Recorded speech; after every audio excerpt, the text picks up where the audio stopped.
ప్రభునందు నాకు అత్యంత ప్రియమైనటువంటి వాళ్ళారా, మన ప్రభువును రక్షకుడైనటువంటి యేసుక్రీస్తు వారి యొక్క శుభనామంలో మీ అందరికీ నా హృదయపూర్వకమైన శుభములు వందనములు తెలియజేస్తున్నాను. ఉదయకాల సమయంలో దేవుని వాక్యాన్ని ధ్యానం చేసుకుందాము. ఈరోజు వాక్య ధ్యానము కొరకు మనం తీసుకున్నటువంటి లేఖన భాగము ఇర్మియా గ్రంథము 31వ అధ్యాయం 3వ వచనం చదువుకుందాం. చాలా కాలం క్రిందట యెహోవా నాకు ప్రత్యక్షమై ఇట్లనెను, శాశ్వతమైన ప్రేమతో నేను నిన్ను ప్రేమించుచున్నాను గనుక విడువక నీడలా కృప చూపుచున్నాను. ఆమేన్. దేవుని నామమునకు మహిమ కలుగును గాక. శ్రేష్టమైనటువంటి వాక్య భాగాన్ని మనం ఇక్కడ చదువుతున్నాము. మన ప్రభు అయినటువంటి దేవుడు మరి ఆయన ప్రత్యక్షమై ఇలాగ సెలవిస్తున్నాడు. యెహోవా వాక్కు పంపిస్తున్నాడు తన దాసునికి.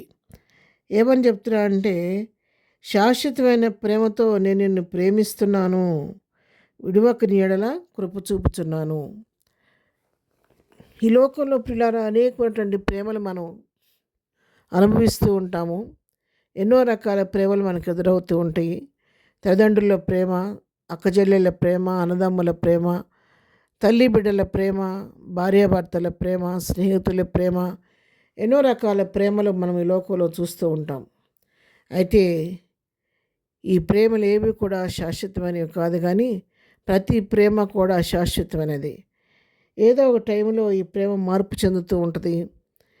కల్మషం లేని ప్రేమను కొంతకాలం చూపిన తర్వాత వారిలో ఏదో ఒక మార్పు వచ్చి ఆ ప్రేమలో కొంత ఏదో ఒక తేడా కనపడుతూనే ఉంటుంది మనకి.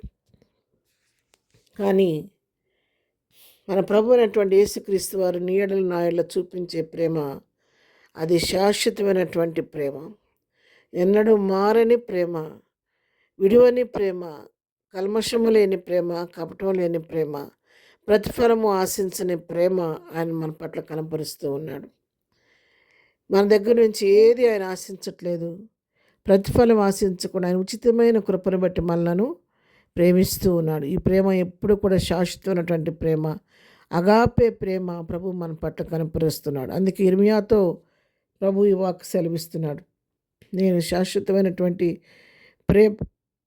ప్రేమతో నేను నిన్ను ప్రేమించున్నాను గనుక విడవకుండా నీ ఎడల నేను కృప చూపుచున్నాను అని చెప్పి తెలియజేస్తున్నాడు.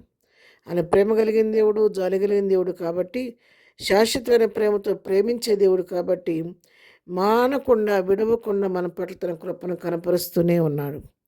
కృప అది ప్రభువుకు మాత్రమే సంబంధించినటువంటి పదము. మనుషులెవరూ కృపను చూపించలేరు. ఏ ప్రతిఫలం ఆశించకుండా అయోగ్యులైనటువంటి వారికి ఉచితంగా చూపించే ప్రేమే కృప. అటు ప్రేమను ప్రభువారు సిలువలో చూపించారు. మన అయోగ్యమైన మన కొరకు, పాపులమైన మన కొరకు, మన దగ్గర నుంచి ఏ ప్రతిఫలం ఆశించకుండా మనం పొందవలసిన శిక్షను మనకు బదులుగా తాను పొంది కలువరి సిలువలో రక్తాన్ని ధారపోసి తన రక్తం ద్వారా మన పాపాలకు క్షమాపణ, తాను పొందిన గాయముల వలన మన రోగాలకు స్వస్థతను కలుగు చేసి విమోచన కార్యాన్ని మన పట్ల చేసిన దేవుడు. ఇది కేవలము ప్రేమతోనూ కృపతోనూ చేసిన కార్యమే కానీ మరొకటి లేదు. ఈ రుణాన్ని మనం తీర్చుకోవాలని ప్రయత్నం చేస్తే ఏమిచ్చి కూడా ఈ రుణాన్ని మనం తీర్చుకోలేం. కానీ ఎప్పటికీ ఈ రుణం అలాగూ మరి ఉండిపోవలసిందే. మనం ప్రభువుకు రుణపడే ఉంటాం మనం ఎప్పటికి కూడా. ఆయన శాశ్వతమైనటువంటి ప్రేమతో మనల్ని ప్రేమిస్తున్నాడు, విడవకుండా మన ఏళ్ళ కృప చూపుతున్నాడు. ఈ లోకంలో ఎన్నో రకాల ప్రేమలను ఆశ్రయించి ఆ ప్రేమలో అనుకున్నటువంటి నమ్మకత్వాన్ని పొందుకోలేక జీవితంలో విసిగి వేసారిపోయినటువంటి వారు ఎంతో కృంగిపోయిన స్థితిలో, దిగజారిపోయిన స్థితిలో ఉంటారు, దుఃఖంలో ఉంటూ ఉంటారు. ఉదయకాల వాక్యం వింటున్నటువంటి నీతో నాతో ప్రభు మాట్లాడుతున్నారు. మీరు ఏ స్థితిలో ఉండి ఈ వాక్యం వింటున్నప్పుడు కూడా ఈ లోక ప్రేమను నమ్మి మీరు మోసపోయారేమో, ఈ లోక ప్రేమ మీకు ఇవ్వవలసిన ఆదరణ ఇవ్వలేదేమో, కృంగిన స్థితిలో ఉన్నారేమో, దుఃఖపడిన పరిస్థితిలో ఉన్నారేమో, ఆదరణ లేని స్థితిలో ఉన్నారేమో. నీకు ఒక శుభవార్త, ఈ లోక ప్రేమలు శాశ్వతం కాదు, కానీ శాశ్వతమైన ప్రేమను నీ పట్ల చూపించే దేవుడు, కృపను చూపించే దేవుడు నీ పక్షంగా ఉన్నాడు. కాబట్టి అటు దేవాదేవుని ప్రేమను బట్టి మరి ఆ ప్రేమలో సంతోషిస్తూ ప్రభువుని బట్టి ధైర్యం తెచ్చుకొని ముందుకు సాగిపోదాం. ప్రార్థన. ప్రేమ కలిగిన తండ్రి, పరిశుద్ధురాని పాదములకు వందనాలు. ఉదయకాలం మాకు ఇచ్చినటువంటి ఈ శ్రేష్టమైన వాక్య భాగాన్ని బట్టి మీకు వందనాలు నాయనా. అయోగ్యమైన మా పట్ల శాశ్వతమైనటువంటి నీ ప్రేమను కనపరుస్తూ, విడువల నీ కృపను మా పట్ల కనపరుస్తూ వచ్చిన దేవా నీకు స్తోత్రాలు. ఉదయకాలం వాక్యం ఉన్న వాళ్ళు ఎవరైనా ప్రభా దుఃఖంలో ఉండి నాయన ప్రేమలో ఓడిపోయిన వారిగా ఉండి ఆశించిన ప్రేమను పొందుకోలేక దుఃఖంలో ఉన్నారేమో అలాంటి వారిని ఒక్కసారి మీరు ఆదరించండి, నీ ప్రేమ కవిగిల్లో వారిని సేద్దీర్చండి నాయన.